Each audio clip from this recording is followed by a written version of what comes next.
home as lovely as a tree when monsters dwell on top. They kill dogs. They take away babies. Nakala niya yun, no? Sabihin ko mo talaga ako. Dito magyari. Sige, pumasok ka sa loob ng aking utak po. Sige, bilisan mo pa hanggang sa mataba. Kasi ang kupad-kupad mo takbo para di ka maabuta. Kinikilabuta, kinatatakuta. Makapag nahuli ka pati kang bata ka na para panakunan sa sinapapunan. Isa, dalawa, tatlo.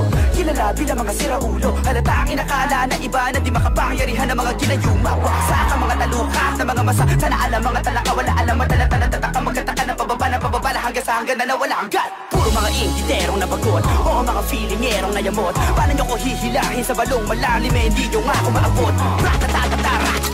O di ba nakakatakot? Pagkat di nyo matatakasan ang boss at nakabataan kapag sure hita ang mga pasabog. Sino ba yan? Sino ba yan? At sino ba yan? Nalaman ang buong sambayanan. Kahit kang makabago, makatao at makatarungan. Ito na si Abrat ang panalan. Di makatangkara pero nakaya na umakit sa pedestal at gumawa na himala. Pinatama ka tamat, hindi nakakaiba talaga mag-isa sa skill. Ang dami pero mga tumitingala.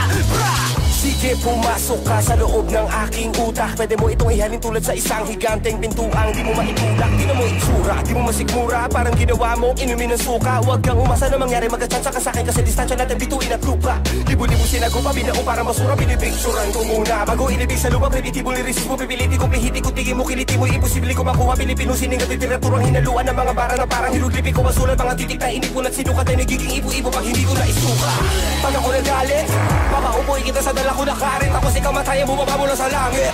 Alam mo ba kung bakit? Para sindihan ka ng buhay hanggang sa balaptos ang balat at bakal mo mga anit. Pag parang kambing na yung amoy, papatay din ko yung apoy. Pala ko lang gamit. Sige, pumasok ka ba sa loob ng aking utak? Hinulman ang usok, kuya, Kiko at ni Tupac. Susubok at tungo natin at sukatin sa talampakan. Lupang makita nila lapas pwede ang taas. Maaari makapasok, kasukal na pagpito ay nagsarado. Sigurado hindi na pwede lumabas.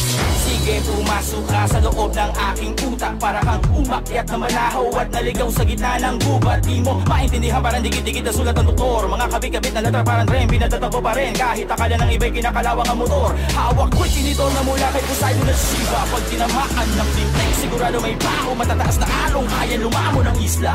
Salamat, ginising mo ang pinakamatangkad sa limang daliri ko. Puso ata ang utak at puso mabato. Panahon paluliti ko. Asa mo ang sugat sa likod ng larawan ng mga mutong di na nagparamdam. Dati binabahay ng pula, ngayon na may binabawi na ng mga itim na langgang. Naramdaman ang nagbabagang lupa mula sa palad ng shaman. Nagpatangay sa hangin hanggang sa mapagpad sa patag na dapat nakarapagdaan ko mga aso kumahoy. Yung iba naglabas na palapit ko ta sa rol. Sinubukan nilang bukayin ang lalim, ngunit natagpuan lang nila ay ang kanilang sariling atool. Tanggalin nyo na muna ang mga muta sa mata na nakabara. Hala, sige maghilamos na makita nyo mga patay na isla lang siya.